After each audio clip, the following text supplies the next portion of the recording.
Good evening, everyone. My name is Victor Vasquez. I'm a member of KQED's Community Advisory Panel. We are a group who provides support, give feedback to, and engage KQED in community building. I want to start with land acknowledgement. KQED headquarters located on Ramitus Ohlone occupied lands. We want to recognize that we work and live in the greater Ohlone lands of the Bay Area. I'm delighted to welcome you to KQED Live for the comments here at our newly renovated headquarters in San Francisco's Mission neighborhood. KQED Live is a new, multi-platform live events series dedicated to bringing journalism to life on stage, amplifying local culture, and building community. We are thrilled to be presenting Dónde Esta Mi Gente, a dynamic cabaret of performance, yes, by Latinx performers, curated by Bay Area writer, performer, and storyteller, Baruch Porras-Hernandez.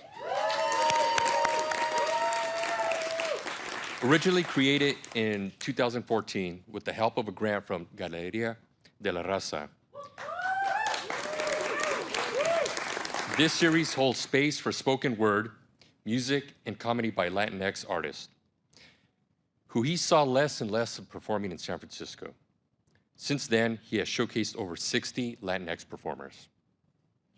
And it's on nights like tonight that we make KQED's mission to inform, inspire, and involve tangible through dialogue with civic leaders and community members, through screenings, performances, live storytelling, and more. And you can learn more about events like this and get tickets at kqed.org/live.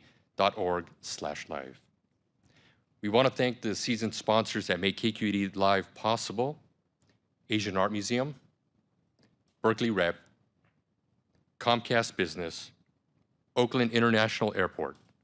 And we are so grateful for their commitment to supporting our mission of civic and cultural engagement in the Bay Area. We also want to thank our outreach partners for this evening: Galeria de la Raza, Hierba Buena Garden Festival, Queer Rebel Productions, Queer Cultural Center, and Quiet Lightning for getting the word out about the show. And I want to thank all of you for being among the first members of the public to bring this space to life and for staying committed to the value of gathering. Let's take care of each other tonight and make sure those of us seated in the audience remain fully masked through the evening. That way we can keep gathering safely. Now it's my great pleasure to give the stage to Baruch Porras-Hernandez.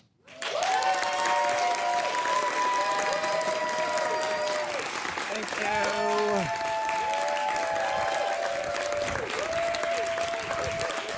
you. Give it up one more time for Victor. Yay! And give it up for me.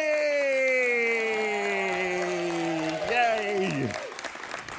I am so happy that you're all here, and I love this space. Look at this amazing space. Oh my goodness, nice. It's making me feel so fancy. Oh my goodness, thank you so much, all of you, for being here. Bienvenidos a Dónde Esta Mi Gente tonight, November 3rd, 2021. Oh my God, I can't believe we're here. Give yourselves a round of applause for coming to the show. It is so nice to not be performing in my underwear.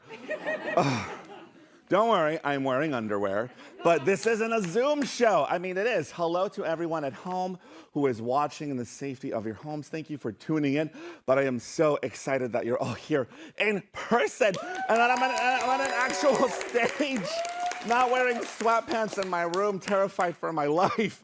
I mean, I'm still terrified about a lot of things, but I'm so, so grateful. I woke up today feeling a little grumpy because I couldn't sleep last night because I was a little worried.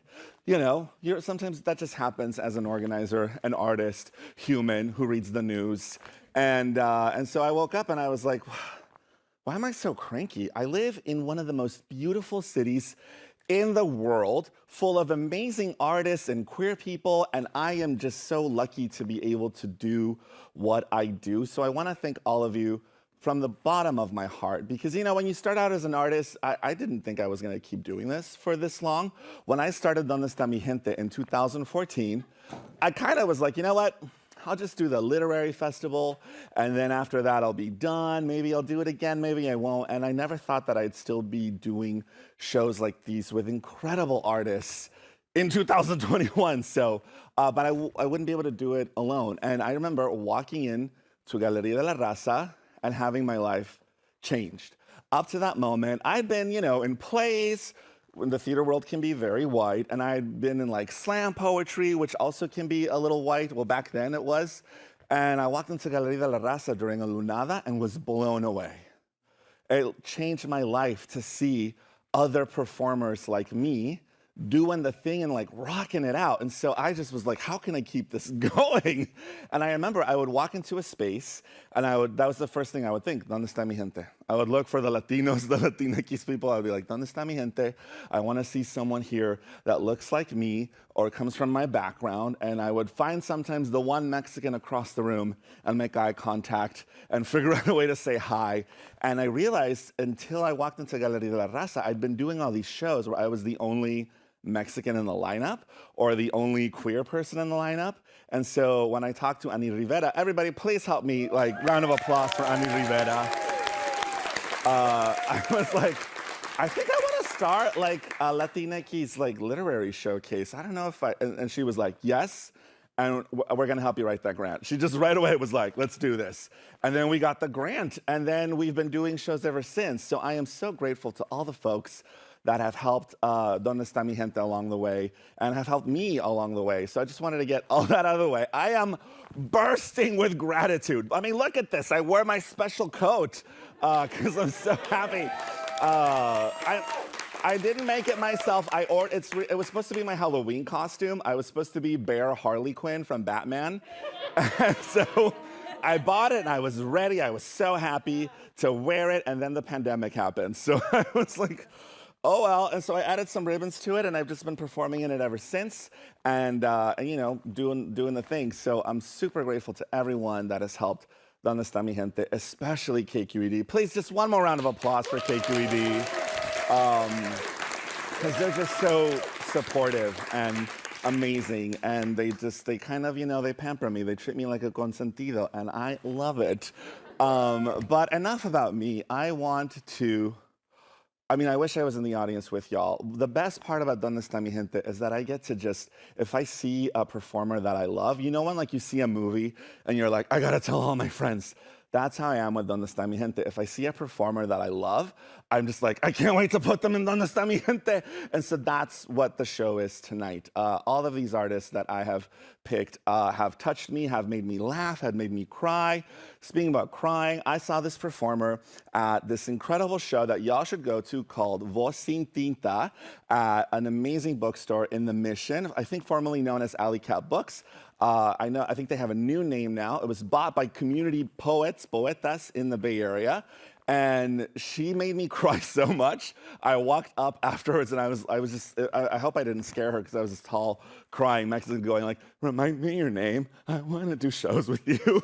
And I've been performing with her ever since. I think this might be her 7th Dónde Está Mi Gente show with us. And I'm just going to shut up. She has everybody tonight has an incredibly long bio. They're all they have accolades, they have awards, they have published stuff. But, we're not here to listen to a long bio. We're here to, watch them do their thing. So everybody, please, with me, take a deep breath. Let it out. And let's get ready for the show. Please help me welcome the incredible Amanda Muñiz.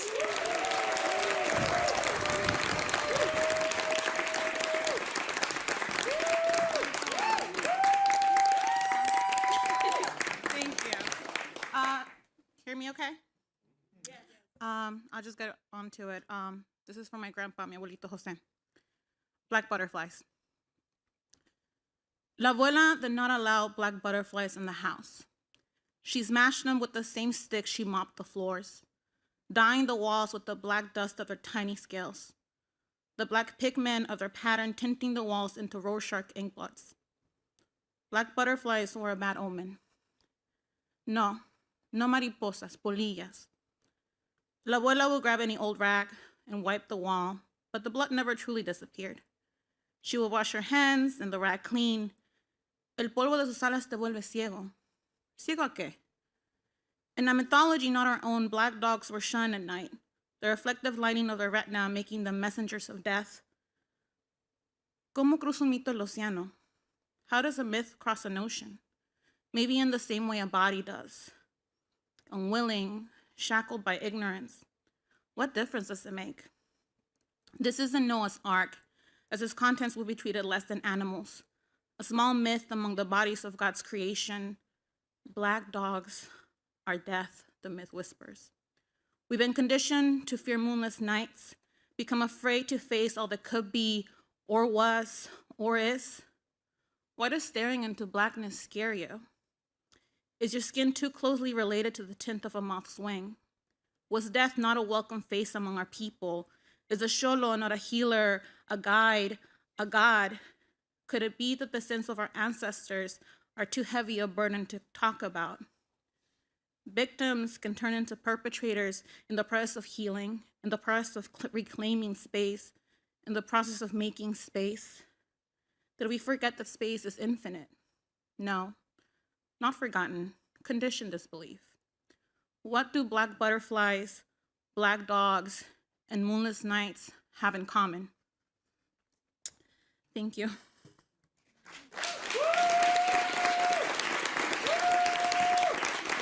And since this is Dónde Esta Mi Gente, it wouldn't be right without some Spanish. So, following poem, El desierto se las tragó. Creo que fui dejando las palabras en el camino, y el desierto, como buen cobrador vestuto, se las tragó como pago.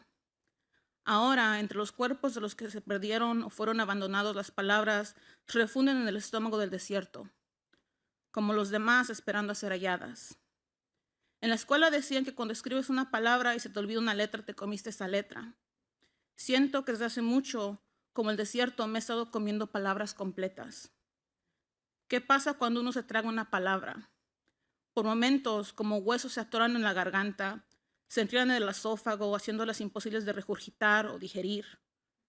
Otras veces, estas son las palabras que se nos quedan en la punta de la lengua, en el precipicio del casi. Mi lengua, torpe e ignorante del primer lenguaje con que aprendió a comunicarse, rellena los huecos, constantemente cosiendo palabras como los dos lados de una herida que no cierra. Mapear, parqueadero, liqueando, lonche, viles. Palabras que como rezos no reviven a los muertos, pero hieren aunque sea un poco el hueco de las palabras que la mente enterró. Quizá, como en el cuento, yo dejé mis palabras atrás, como migas de pan para encontrar el camino de regreso. Pero el desierto, sabiendo que un viaje entre sus entrañas es más que suficiente, las devoró en cuentas, que son un par de palabras a cambio de la vida. Y aún así, desde mi propio vientre, en las noches, no sé si son los muertos o mis palabras llamando mi regreso, rogando que lo poco que queda de ellos sea recuperado.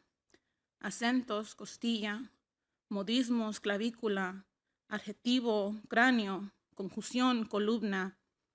Mientras buscaba por palabras en las hojas de un diccionario, recordé que en un edificio cerca de la frontera yacen los restos de los no identificados.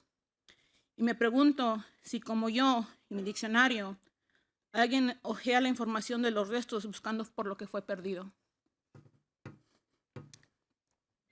And then I got one more. I think that should be.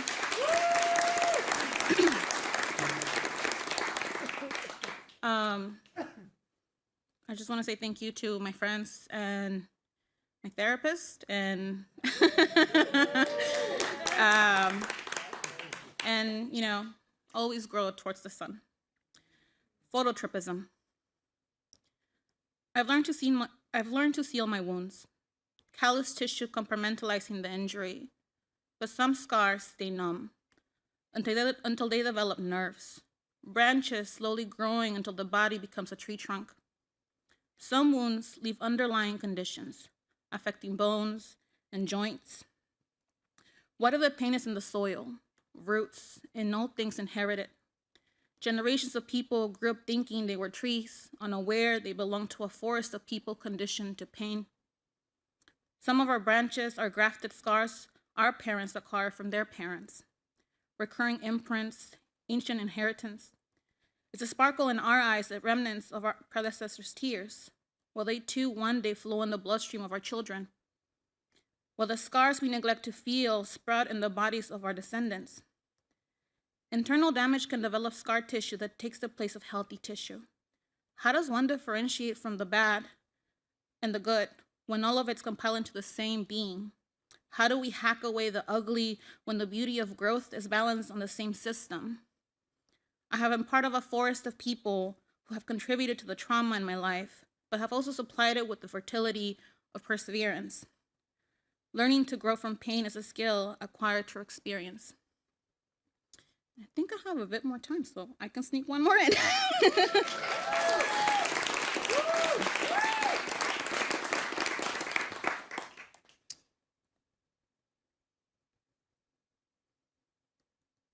Sometimes I count my secrets before I go to sleep, hoping the sheer number frightens my lids closed. And when those don't bring slumber, I count the number of things I've held on to. What is one more unsaid thing in the body of a woman? I have built shrines to mistakes that I pray to every night. I am the wrathful gods of the pantheon and the faithful congregation. I've wiped my heart on blades of guilt, not looking for penance, just momentary relief that I've punished myself enough for others, and confessed my sins to empty rooms, not wanting absolution, just more space to divulge what I feel is a sea trapped in a bottle, or maybe a sea of bottles, all holding maps to undisclosed locations in my life where I've not been enough or too much.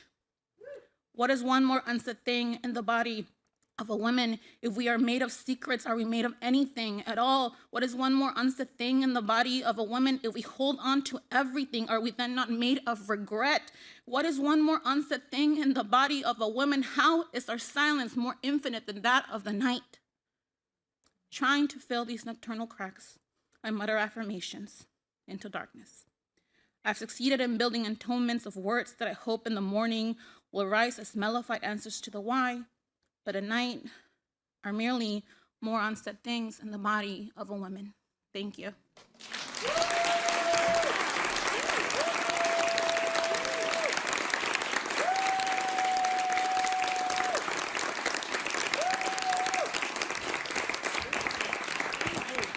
All right, our next poeta I met back in 2014 at the Lambda Literary Fellowship retreat. I was just a little chubby Mexican who went to LA and was nervous about meeting new writers, and we were both in the poetry cohort.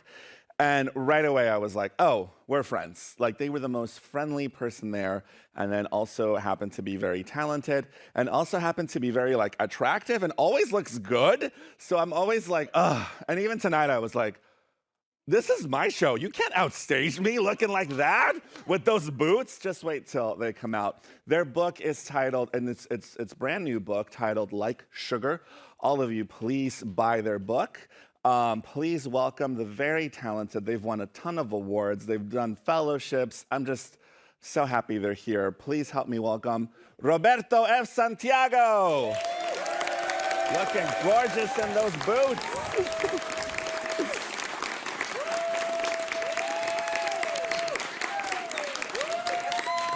Hi, everybody. Can you hear me? Yeah. Okay. So I'm going to read a few poems from my new collection, Like Sugar, which is out this Saturday from Nomadic Press. And I'm very scared about that, but I'm going to pretend I'm not. So the first poem, I hate cilantro, and I'm sorry. But I'm one of those people that it tastes like soap to them. So this is what the title of this poem is, A Fate Worse Than Coriander, Chinese Parsley, or Cilantro. It is gruesome to know your body will stop at nothing to be whole again. It will ooze and grow itself back together. Bones fuse, tails grow back. Shells and skin are shed and you are made again, different. There's no way not to be. Según tu punto de vista, yo soy la mala. vampiresa en tu novela. When I was a little boy, I was obsessed with sadness. I thought everyone was so beautiful that way. The way their eyes danced like champagne. I forced myself to cry as a child by telling myself that no one would ever love me. I said it like a mantra, sometimes in the mirror, but mostly lying on my back until I felt the slow tears pooling in my ears. I imagined that my ceiling fan was a cameraman. I would stare into the lens until I got dizzy. This swirling was my big movie moment. Something where I would burst into song, something in Spanish, something dramatic about being a woman scorned like my tías and my tías before them. Es un gran necio, un estúpido ingrata. As I grew into my looks, I did not have to fake these songs. I became my tías. I sung them with as much fire as before, but I didn't have to coax the tears. I learned that men would love me as much as I could hurt. El viento, viejito, pianoed, pushed from earth, the insides were carved words, enough of them to keep me here with you, like a monument. Longer than I should have been, but when I'm gone, speak of me as if I'm still here. It's the very least you could do. Don't force my body onto another plane so you can sleep the rabbits dumb with smoke. I cannot bear to live the rest of my life inside a hole, a cast of a body, a was and ever, and all the ways that love can feel. The problem with losing something you love is not the without. It's the moment you realize you will survive without. There are a few ways that you can die from that realization because your body was built to break.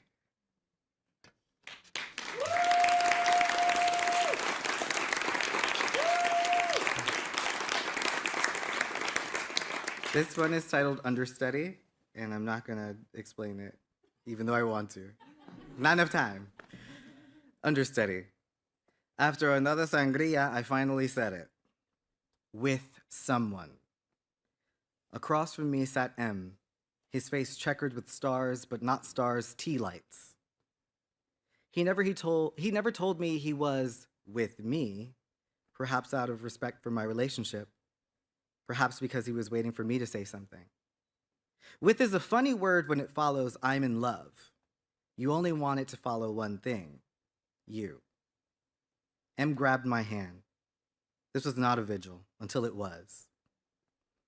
Years ago, after a night so tequila his dimples filled in, M and I took a cab uptown. Lying across the back seat, his head was in my lap, he smiled up at me, and I fell. He was a beautiful dancer, and when we danced, his lower lip would skip across mine, a mistake for which I would hold my breath to make sure he would make it one more time. And he always would. After sangria number whatever, he wondered aloud, with whom? If this were a reality show, we would go to commercial here. During the break, viewers and superfans would tweet Team M, or Redditors would bitch about the Ross and Rachelness of it all. This would be part one of a two-part cliffhanger with a 2-week break before the finale. Coworkers would bicker over bars and PBRs, and strangers would harumph in waiting rooms. Besties would leave brunch no longer friends. After much sangria and many pictures, I said it. I'm gonna leave him. His voice was soft as wool, like his hand. Like why not me? Soft as don't go. Wolf like you don't have to. Soft like you scare me. Wolfen, how could you? Oh my God, the time is almost done? All right.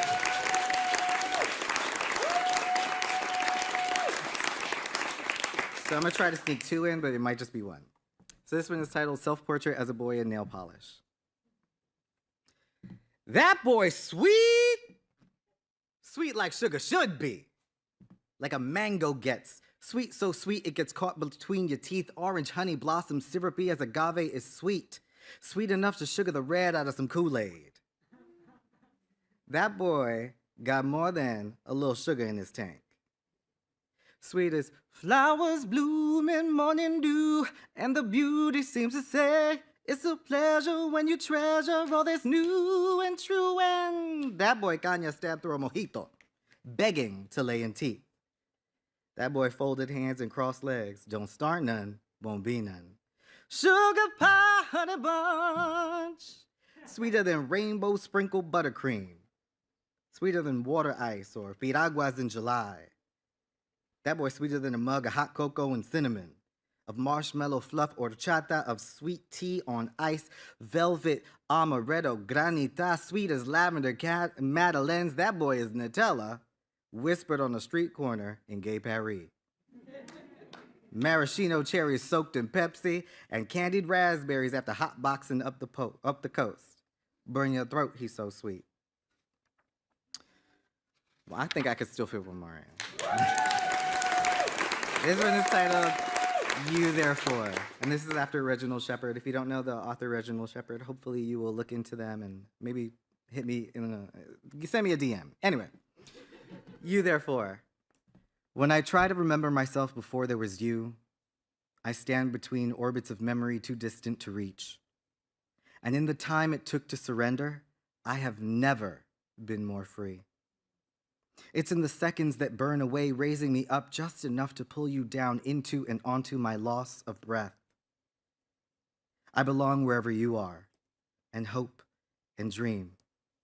I give you shelter within my trappings of skin, all the while proclaiming that you are the sole heir to my oscillating limbs. Each of your words, Sakura, still to the rise and fall of my chest when you finally see me seeing you from the distance of arms. May our song catch fire amongst limb and freckle and hair and bone, burn ember and writhe into whatever water whispers wet to quiet whim and will in favor of wanton want in every sense we acquiesce and evanesce the evidence ever since the very first days we ever spent together night forevermore. Thank you so much.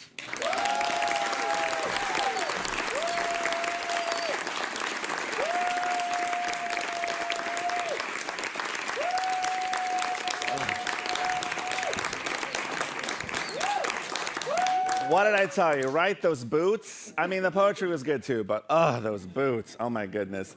Please follow Roberto F. Santiago on all the social medias. They're also a musician. They have an album out, I think, but also buy their book.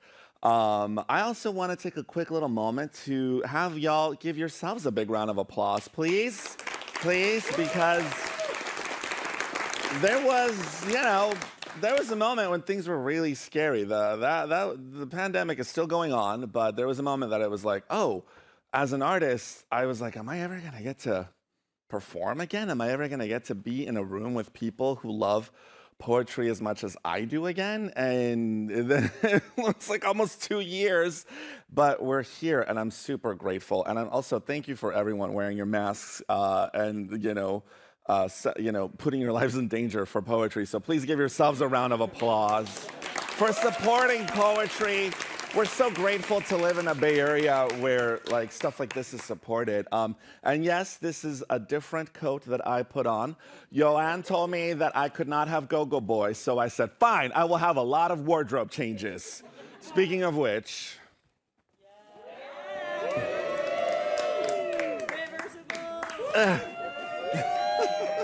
not as young as I used to be, so that wasn't as fast as I wanted it to be.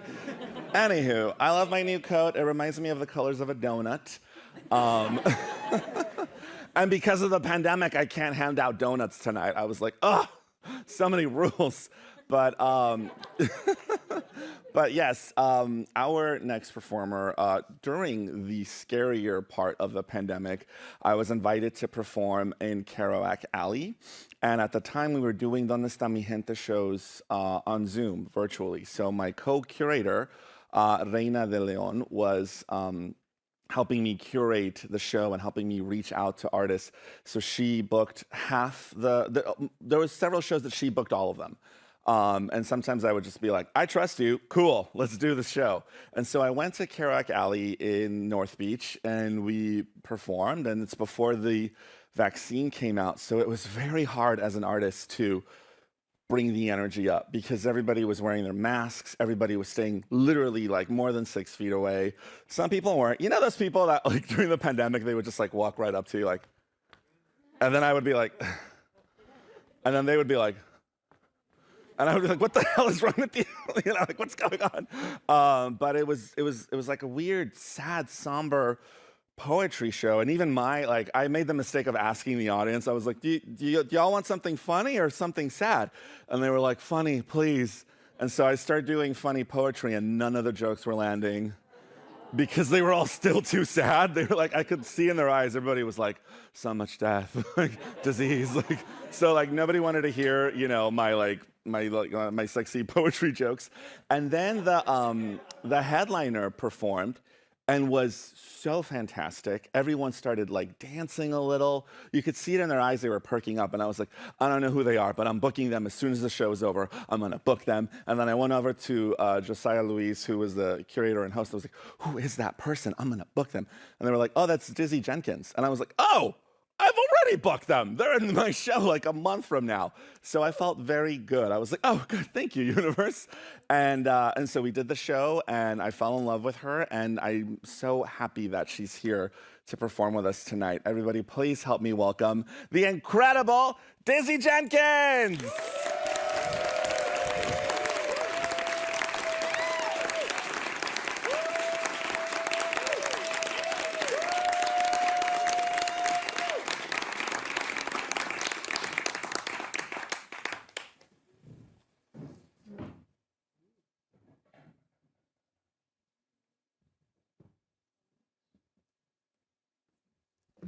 What's going on, y'all? Y'all good? Good. I'm Dizzy. How's everybody doing? Hopefully well. This is my barril. And the following songs are all based on true stories from my album Skeleton Key. And unfortunately, my guitarist could not be here today to participate in the acoustic part of this performance. So shout out to Todd Burnham, one of my dear friends who played guitar on Skeleton Key, who couldn't be here this evening with me. So please keep Todd in prayer. He's fine. He's just at Disneyland with his family. Let's go.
Esto te lo pido, Padre mío, por favor,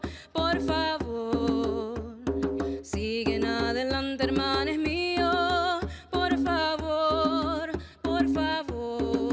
déjame entrar,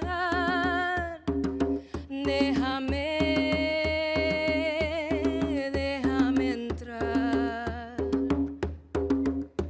Una madre tuvo que dejar su tierra a cruzar un río frío. Con su hijo tuvo que dejar su tierra. Ay, Dios mío, déjame entrar,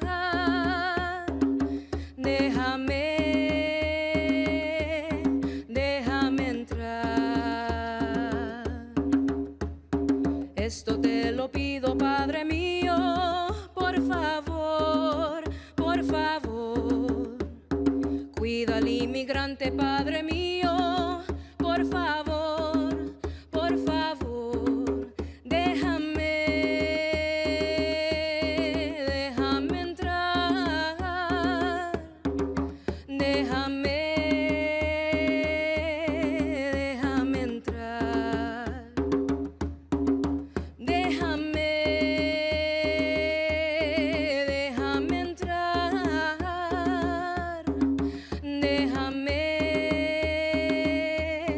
déjame entrar. Gracias.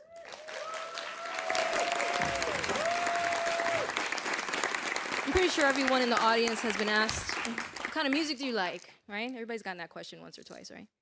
By show of hands, who's been like, I listen to everything except Christian rock. What y'all got against Christian rock? They doing the Lord's work. I always hear, I like everything except country music, right? I'm glad y'all do. Cool. This next song is called What Tomorrow Brings.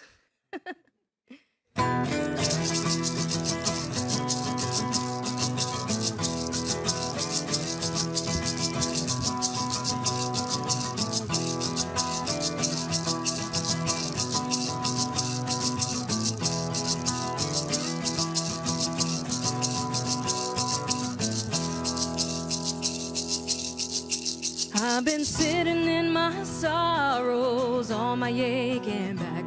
I've been hearing about these angels, don't know where they're at. In the dark I try to walk, I cannot see a thing. So I close my eyes and wait for what tomorrow brings. That's right.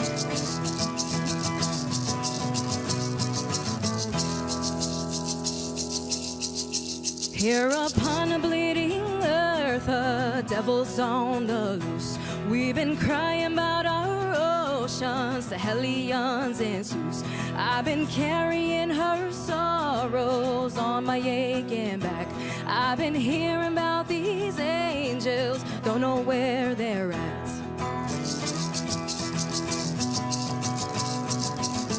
That's right.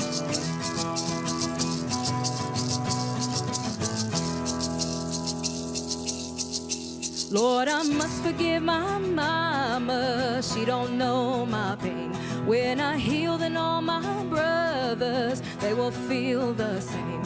And I swear I love my friends, but we don't talk no more. Someday I'ma pack my bags up, walk right out that door.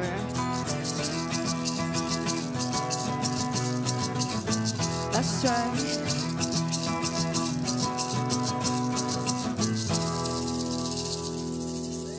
Thank you.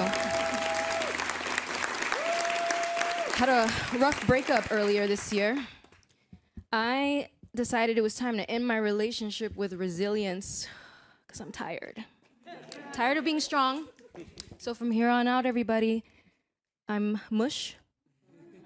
Please be careful with me. This song is called You Decide.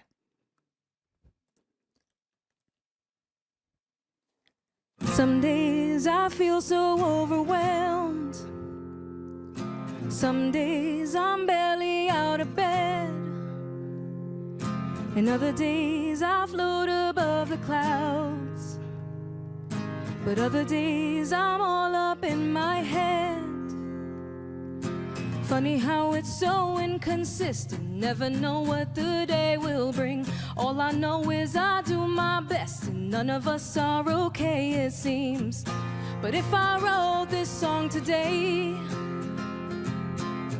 what kind of day is today?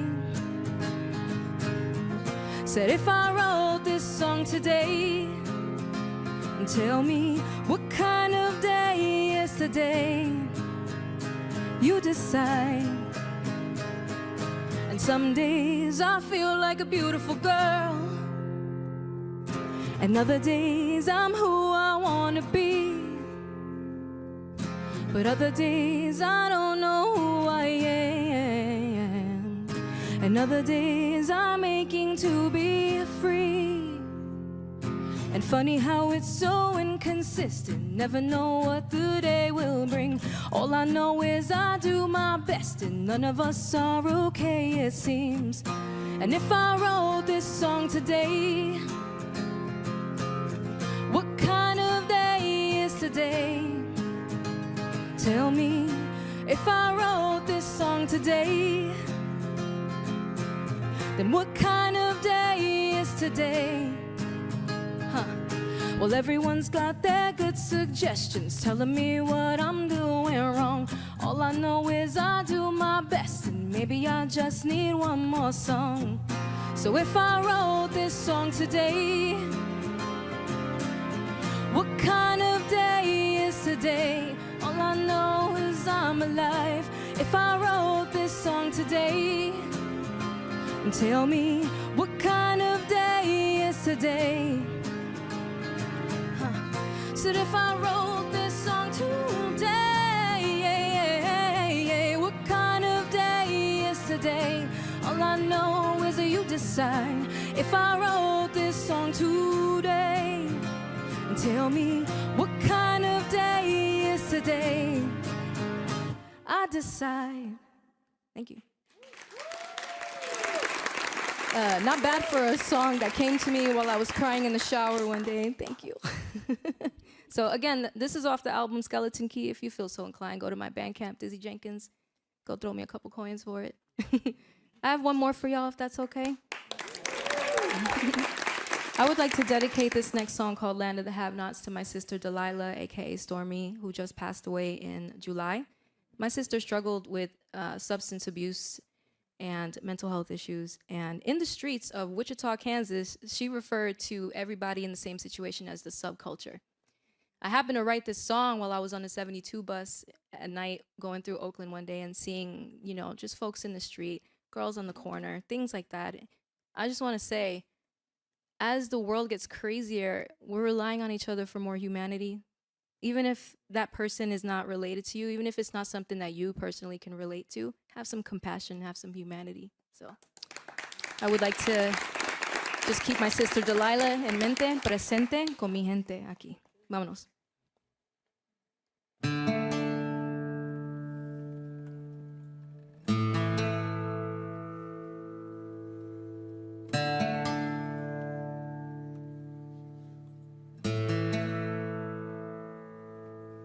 In the land of the have-nots, people go by, staring at each other with empty eyes. Said all we know is struggle, horrors and lies, and all we do is seek each other, asking Mama prayed to Jesus for her little light, standing on San Pablo well into the night. She walked around in circles, waiting for the light of day. Oh Lord, in the land of the have-nots, truth is our gold. 'Cause you know my history books ain't got the same stories my daddy told. No. Say he ain't got no shelter, he ain't got no rights. All he got is Jesus, he pray every night. 'Cause ain't nobody out there, ain't nobody trying to fight for us, no. La da da da da, la da da da da, la da da da da, la la, oh my, oh my, my. La da da da da, la da da da da, la da da da da, la la, oh my, oh my, my. Thank you, I'm Dizzy. Que viva Puerto Rico libre.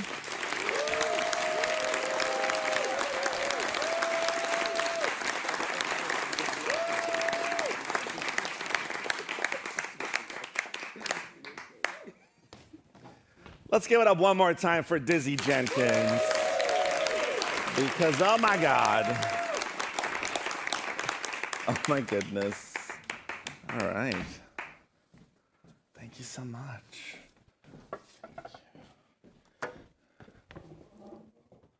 Oh, this is beautiful. Just gonna put it over here so I don't step on it. All right. Okay. Our next performer once was a little boy in Mexico, and he dreamed of crossing the border and coming here to steal all of your jobs and make out with all of your husbands and boyfriends and eat all the donuts he wants. Why? Porque sí se puede. Please welcome to the stage Baruch Porras-Hernandez. Oh my God, that's me. Oh my. I'm already on stage. I want to take a moment to, because why not? Thank my parents. Who here has immigrant parents? Raise your hands. I can't see you, but let's clap for immigrant parents. The other day, my mom was like, I don't know, I think I'm getting a little too old to keep working. If only I had a son that would just take care of me. And I just was like, you should have thought of that before immigrating here. You should have immigrated to Canada, lady, because they take care of their old people up there. I don't know about here. Time to put your cha-cha heels on, Mom, and start seducing an old gringo with money, because my dad is such a wonderful guy. Ever since I was little, I remember trying to hide how creative and gay I was. And he would give me pointers, like on when to show myself, my creativity, as he called it, and when not to. And I remember being 5 and being like, okay, I gotta hide it. And I remember one time asking him, like, are you ashamed of me? And he got like a little mad. He was like, no, never. You are the most interesting person I've ever met. We just live in Mexico, and this is the 80s, and I don't want you to get your, butt kicked. So just giving you little pointers. And last month, I did something I forgot on the internet that was a little scandalous, and he called me, and I was like, uh-oh. And I was like, hi, Dad. And he was like, hey, can you send me a copy of that picture? I mean, I can't tell you what it was, because this is a KQED show. And I was like, you sure you want that, Dad? He's like, yes. I'm gonna send it to all of your tíos y tías in Mexico to let them know you're still the most interesting part of our entire family. I was like, qué peleonero, papá, siempre te estás peleando con tus hermanos. And they're immigrant parents, so sometimes I literally once I got like a neighborhood literary hero award with Quiet Lightning. I love Quiet Lightning. I hope they're here in the audience tonight. And I was so excited because my first poetry show ever in San Francisco before I moved here was a Quiet Lightning neighborhood heroes show. They were like honoring people they thought were neighborhood heroes. And I was like, one day I hope to be a part of the show. Like, I want to move to the city. I want to be a big part of the city. And then I think 10 years later, I got it. And so I went home and I told my mom, and I was like, Mom, I got this neighborhood heroes thing, and it was a show, and it was an honor. And she was like, okay, tú siempre andas con tus cositas. Because immigrant parents, she was like, have you paid off your student loans yet? What is your 5-year plan for the future, hijo? And every time I get something, I told her, Mom, I'm getting my poetry books published. She was like, sí, siempre con tus cositas. Have you paid off your student loans? And then I finally did. With poetry money, I paid off my student loans. She started crying. She was like, I was like, Mom, why are you crying? It's just money. And she was like, I guess this means I haven't failed as a parent. She was like, you're doing something responsible. And so I've gotten used to, over the years, just kind of not sharing things with them, because sometimes, no matter how hard you try, if you're a weird queer artist, your immigrant parents are just going to be confused, and they're going to be like, okay, well, I love you, but they just, don't get it. And so for a while, I thought my mom just wasn't going to come to my shows ever again because she's older, or just wasn't interested. And then one day, before I went on tour, she called me and she was like, get over here now. It's important. And I was like, what's wrong? And she was like, just get over here. And she lives in the East Bay and I live here. So I was like, oh God. And I got like really stressed out. And I was like, something's wrong with her. And I like put, my pants on and my everything on. And I was like kind of in a bad mood. I was like, man, I wanted to get high and watch cartoons tonight. I don't want to go all the way to the East Bay. I hope her health is okay. Is she mad at me? And I take a lift all the way over there and I show up and I'm like, Mom, what is it? What is it? She was like, shh, I just want to make sure this fits you. And she brought out this blazer for me. And I was like, Mom, what the heck is that? And she was like, for your shows. Because, it's important to you and it's important to me too. So I saw this and I thought, oh, shiny, like my son. And I was so shocked. I was like, oh my God, thank you. And then she, she's my mom, so sometimes she hasn't been cool with me being a chubby boy and always wants me to watch what I eat. And she was like, and I knew I was probably stressing you out by making you come here in such last notice. So I went out and bought you some Taco Bell. And she brings out this 2 bags of Taco Bell. And I was just like, you are my mom. You do love me. Me quieres. So I just want to tell y'all the story of my coat, because my mom is nice. All right, it's time for a poem. This first poem is titled, Resting Gently on Her Unibrow. She had several self-portraits in which she painted an object on her forehead. If it was a small image of her husband, the portrait would be titled, Thinking of Diego. If it was a small image of a skull on her forehead, the portrait would be titled, Thinking of Death. Oh, Frida, if only I could live as a small painting on your forehead, resting gently on your unibrow like this, with a small painting on my forehead of a donut. The portrait would be titled, Frida Kahlo, thinking of Baruch Porras-Hernandez, thinking of a donut. And on top of the donut, where its little donut forehead would be, between the sprinkles, another painting of Frida Kahlo. And on her forehead, another painting of me.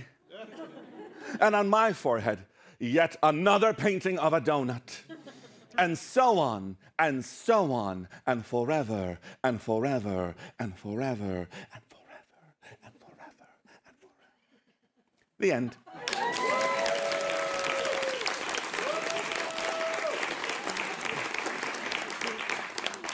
My next poem is titled, I've rewritten it several times because, as we all know, remember when we thought it was going to be like 2 weeks, a month tops? I remember I almost didn't take my laptop home. Like my boss was like, take your laptop with you. And I was like, we'll be back in a week. Can't you just let me, take a little break? I'll use my own laptop. And he was like, take your laptop with you. We don't know if it's going to be a week or 2 weeks. And then I never saw him again because no, he's alive. He's alive. He's alive. But 6 months later, he moved to Texas and got a new job. And here we are. It's the longest work from home I've ever had. So I've had to rewrite this poem several times. It is titled, Tips on How to Survive a Pandemic. Go for a walk once a day.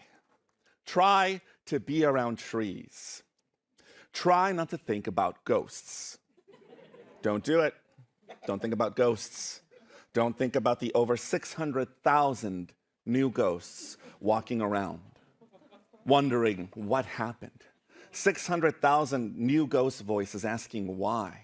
New ghosts crowding into boarded up empty San Francisco bars, sitting in empty movie theaters. Play some music for these new ghosts. Pour them a drink. Put your hand out to the air to maybe touch some ghostly hand, or get a ghost high five from someone who misses touching someone as much as you do. Light a candle for them. Speak the words, I'm sorry, in the dark, even though you did what you could. You stayed inside, you wore your mask, you washed your hands. Let Netflix play on a loop as you clean your room in case the new ghosts want something to watch. Let yourself cry as much as your body needs you to. On that note, don't forget to hydrate. Call a friend once a day, even if you run out of things to talk about. Try talking about the best positions to cry in despair.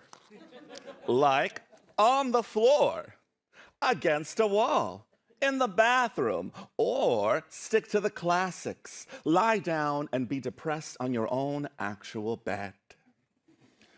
During lockdown, when you feel alone, picture a room full of everyone you have ever loved. All of them. All of your friends from all walks of life, high school, college, after college, that job you hated that made all of you bond, your past lovers, your frenemies, everyone in one giant space looking amazing. Close your eyes, have a dance party in your head, go wild. Wear your mask, wash your hands, call your mom, get vaccinated, write letters, video chat your friends. Think about how you will all be in the same space together again someday, maybe enjoying a literary show. And make it rough, but you gotta push through. Do it for the people who love you. Do it for the people we lost. Do it for you. Google how to punch Nazis in the throat to take them down, even though you have no upper body strength. Don't think about how you might make it through the worst part of a pandemic and come out completely dismantled, like a gay Mexican Jenga tower that doesn't know how to stack itself back together again, with missing pieces, with pants that don't fit, and has completely forgotten how to navigate crowds or situations. Don't think about how you might make it through the worst part of a pandemic to find out your cancer has come back. What a bummer. When things start to get a little better, get vaccinated. And as soon as you can, gather a room full of vaccinated hot bears and otters and have let's just say, get your freak on. Feel hundreds of invisible hands, all of the men that we lost in the last pandemic holding your back, caressing your neck as you dive into the pile of naked, vaccinated, either undetectable or on prep, sweaty, nude men kissing and doing other things. Feel the lips of those ghosts bless the sweat on your forehead as you brace for round 2. Dance in a room alone to a sexy and or romantic song. It's okay, no one will see you. Close all your blinds, close your curtains. This time, don't picture a room full of your friends. Make it a dance floor full of queer strangers, all dancing close and slowly together, passionately. See a handsome man across the room. Slowly move towards each other like a musical. Slowly touch each other's hands. Take in the scent of this man as you begin to dance. Let him press himself against you, even though you don't even know his name. Feel his cheek on your cheek. Smile every time each of your ears brush softly together with each dance move, both leading, both following. Close your eyes and let your heart open again. Picture a room in the future where you will let your heart open again and sing. The end. Thank you.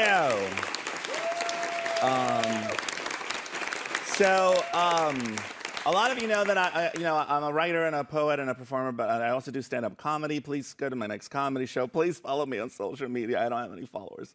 I'm so poor. But I also like to draw. It was like the first thing I started doing. My mom swears I started drawing when I was 2. I don't know. She's got photo evidence. But I do a little comic online called Tiny Baruch. It's like a little cheapy version of me inspired by the art of Adventure Time and Steven Universe. And follow Tiny Baruch online to see all of his adventures. And so this is a brand new, just for y'all, never before seen Tiny Baruch story that is going to be behind me. It is titled Tiny Rocket Man.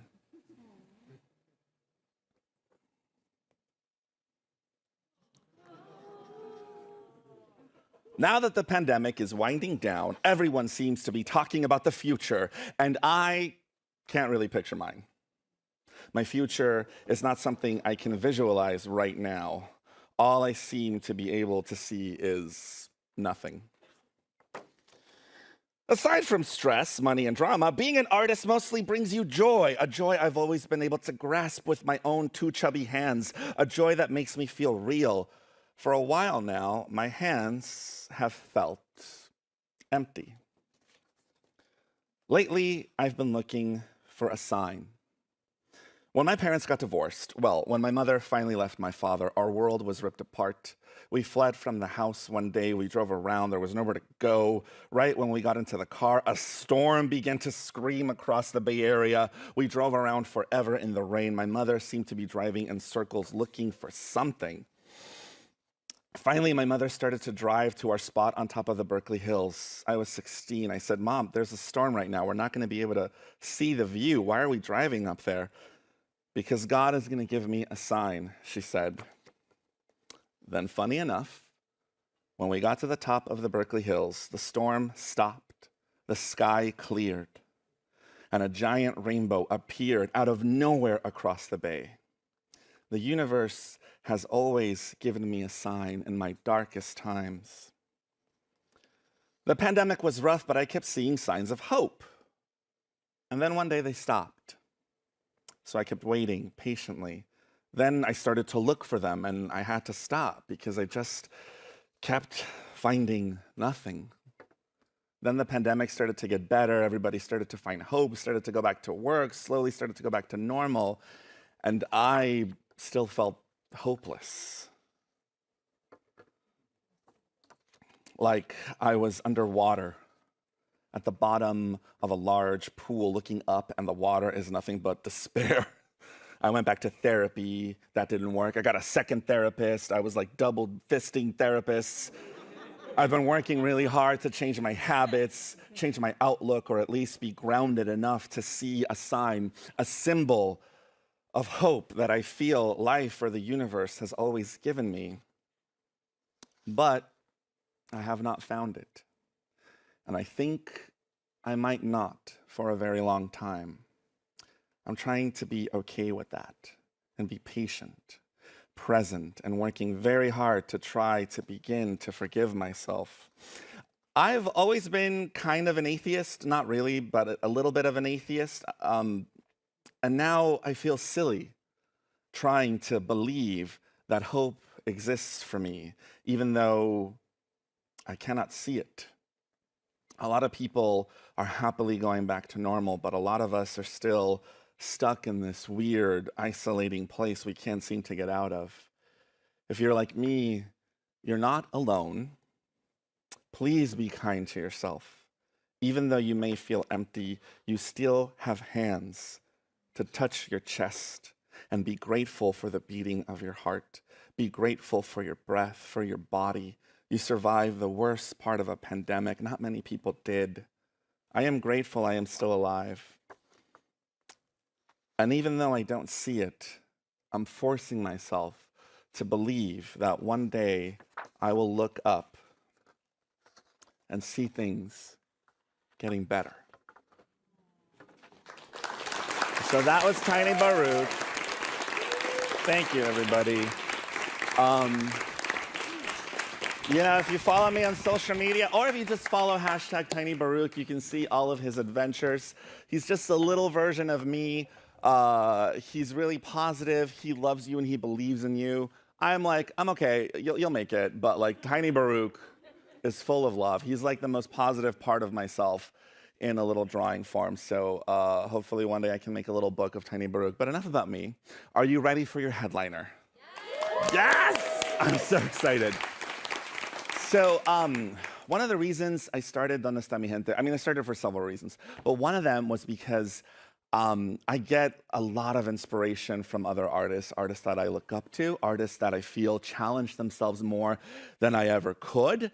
And Dónde Esta Mi Gente is a great way for me to reach out to those artists that inspire me and ask them to share a stage with me. Your next performer has performed all over the world. They're a writer, composer, musician, singer, illustrator. They're a powerhouse of just amazingness. Get high one night and just watch all of their YouTube videos because there is a lot of them and they're beautiful and epic. And I can't talk. Every time anyone asks me, recommend an artist to me, I recommend your headliner for tonight. Please help me welcome the incredible Dorian Wood.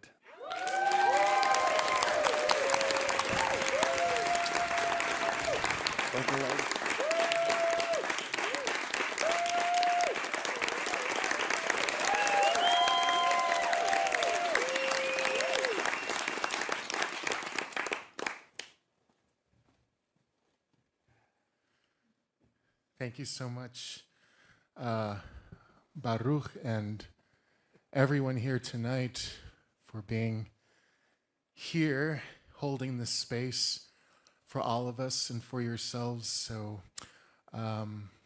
thank you, thank you. This is my first performance in front of people, or should I say with people, because I feel I'm more comfortable knowing that we're all in this together. So this is my first performance in a year and a half with people in a collaborative moment. Thank you. And I would like to dedicate my performance tonight to Jonathan Cortez from Oakland. And also, all cats are beautiful.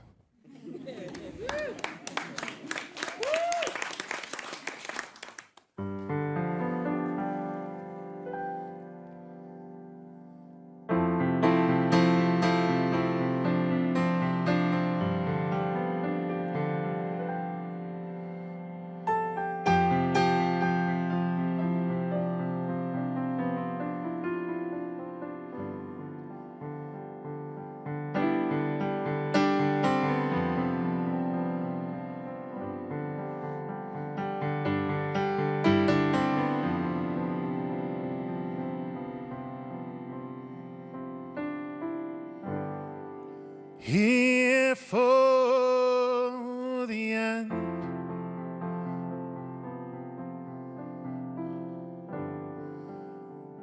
the healing mark of time,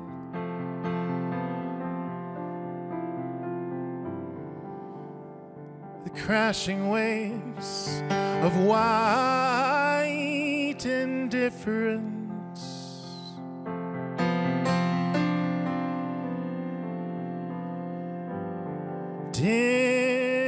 Dissipating honey,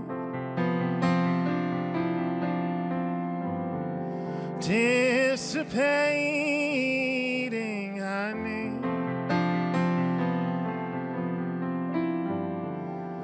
dissipating honey.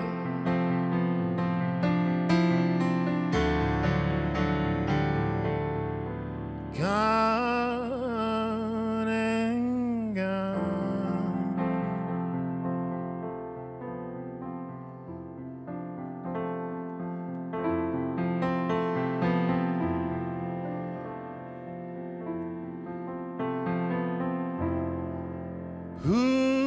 Who's the palace fire?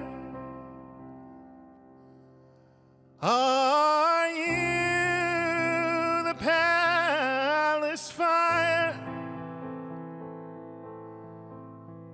Are you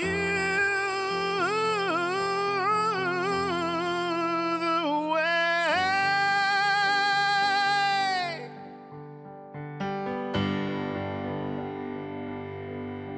Are you the way? The way.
es la tristeza de mis ojos que lloran en silencio por tu amor. Me miro al espejo y veo en mi rostro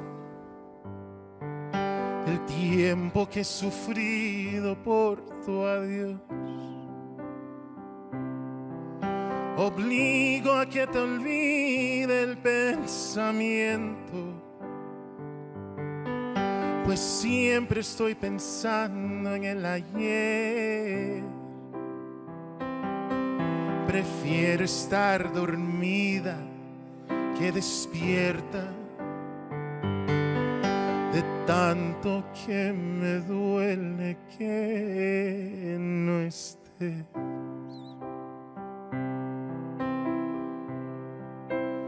Como quisiera que tú vivieras,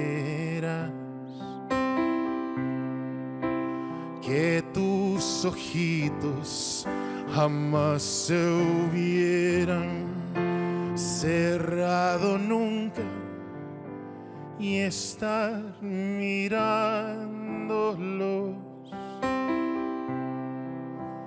Amor eterno e inolvidable,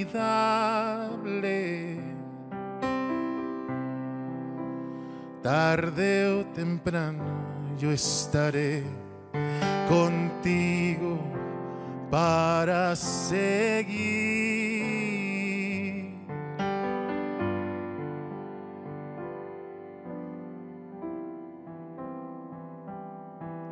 amándonos.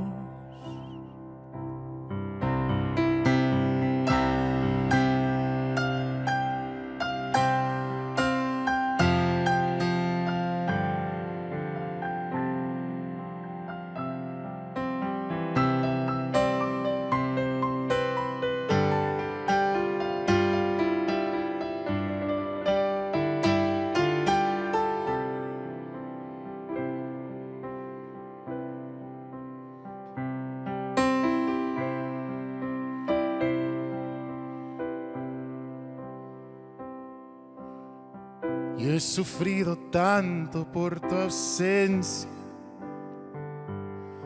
Desde ese día hasta hoy no soy feliz. Y aunque llevo tranquila la conciencia, sé que pude haber hecho mucho, mucho, mucho más por ti. Oscura soledad estoy viviendo, la misma soledad de tu sepulcro. Tú eres el amor del cual yo tengo el más triste recuerdo de Acapulco.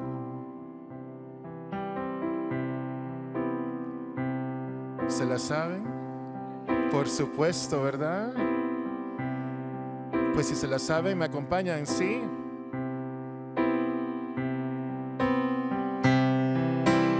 Como quisiera que tú vivieras,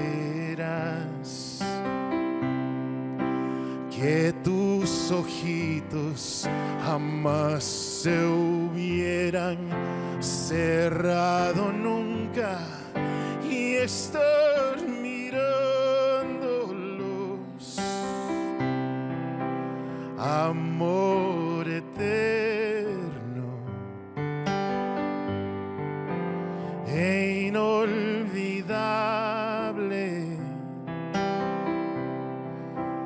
tarde o temprano estaré contigo para seguir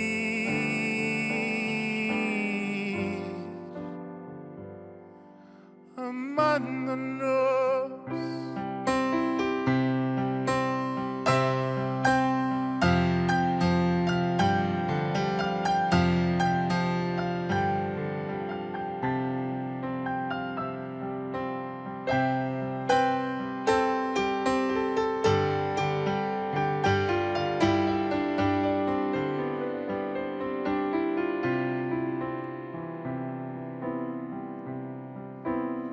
amor eterno, eterno, amor eterno,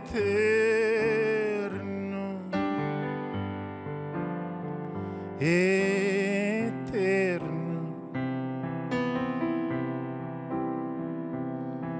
amor.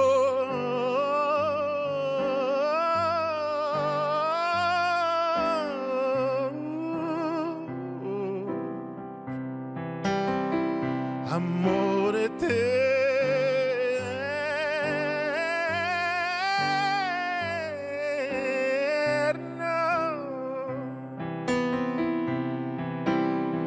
He sufrido tanto, tanto por tu ausencia. Amor eterno.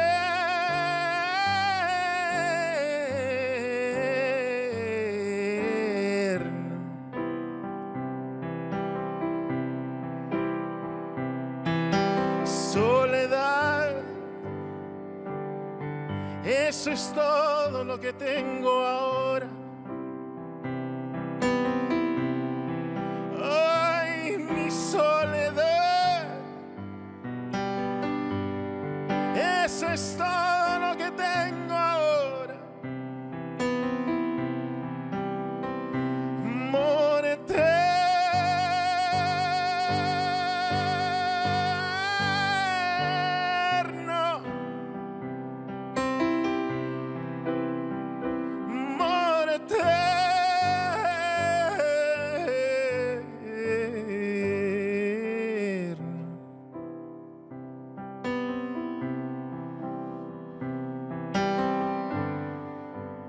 Something's gotta give, something's gotta change, something's gotta give, something's gotta change.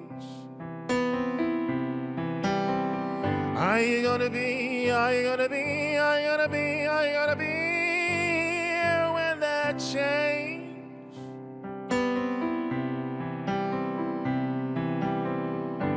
Who hears the palace fire? Are you the palace fire? We got too many palaces. Who here's gonna be the palace fire? Who here's gonna be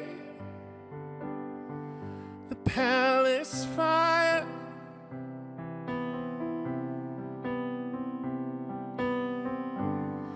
Who among us here is gonna be the palace fire? So we can put an end to it all.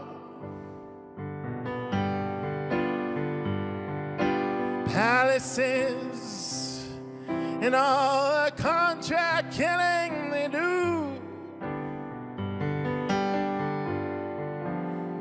In the name of palaces, in the name of racist upkeep, in the name of contract killing for government, while we sit and weep and weep and weep.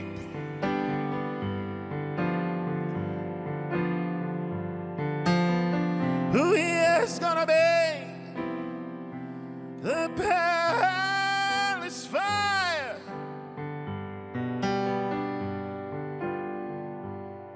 Maybe you, maybe me, maybe together we can be the palace fire.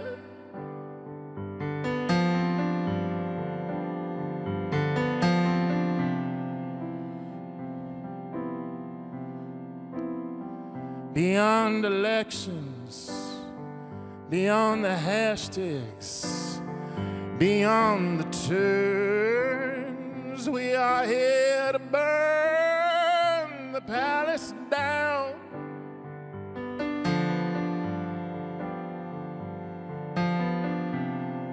Are you here to burn it down with me? How do you want?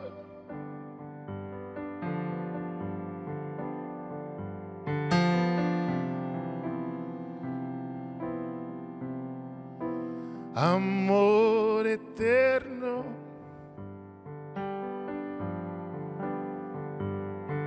Eterno amor, amor eterno.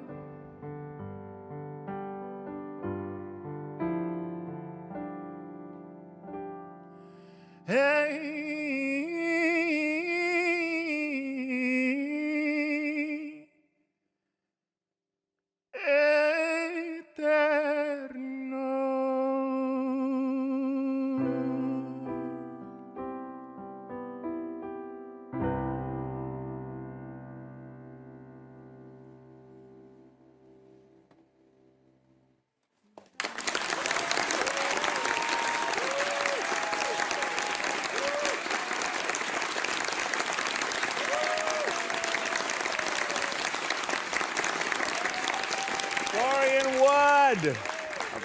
Oh, it's beautiful. Cry. Dorian Wood, everybody. And please welcome back to the stage Roberto F. Santiago, Amanda Muniz, and Dizzy Jenkins.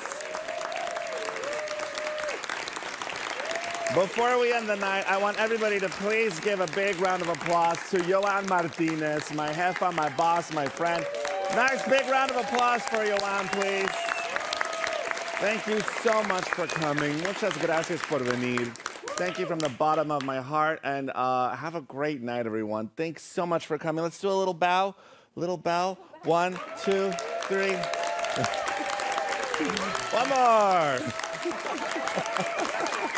Mwah. Thank you for coming, everyone. Have a great night. Yay. You want another one?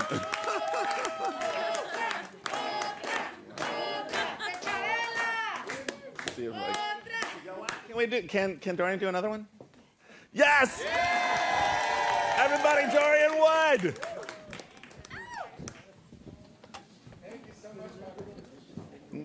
Oh, thank you. Thank you, everyone. Muchas gracias. Oh, love you too. Thank you. Oye.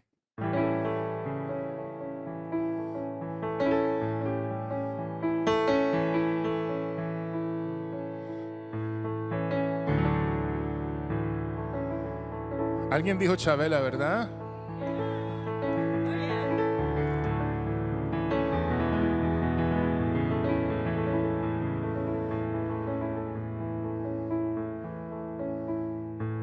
So Chabela and I both have the same birthday. Did y'all know that? Chabela and I come from Costa Rica. Chabela and I are both queer as F.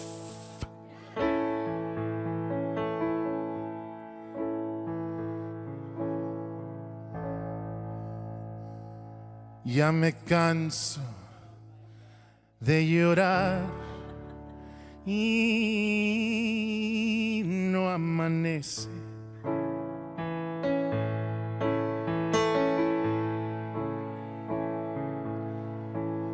Ya no sé si maldecirte o por ti rezar.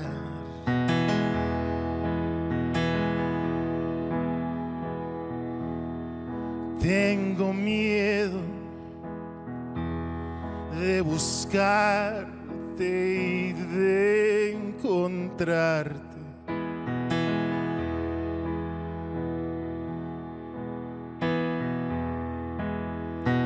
Donde me aseguran mis amigues que te vas.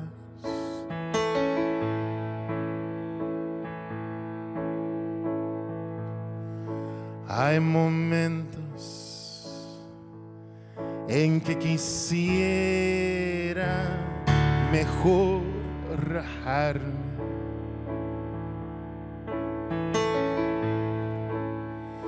Y arrancarme ya los clavos de mi pena.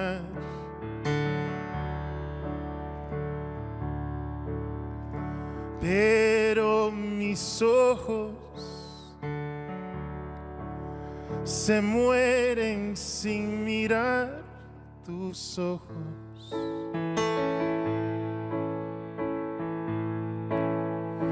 Y mi cariño con la aurora te vuelve a esperar.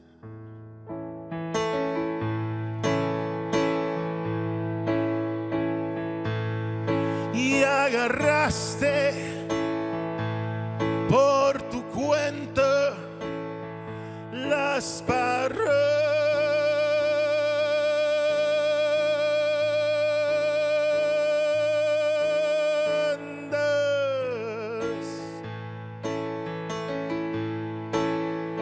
Paloma negra, paloma negra, ¿dónde andarás?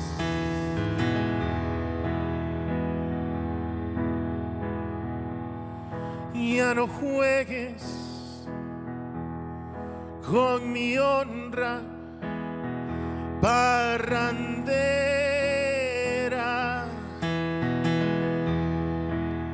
Si tus caricias han de ser mías y de nadie más,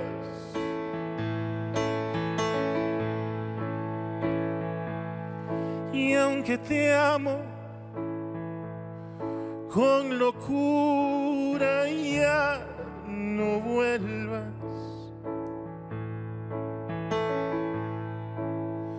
Paloma negra, eres la reja de un penor. Quiero ser libre, vivir mi vida con quien yo quiera. Dios, dame fuerza, que me estoy muriendo por irlo a buscar.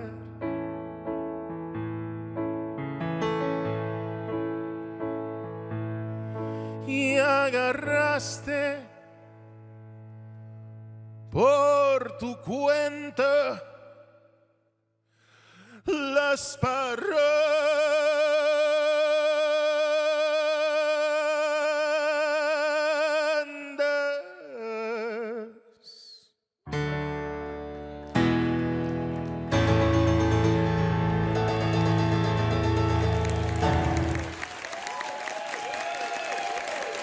Muchas gracias.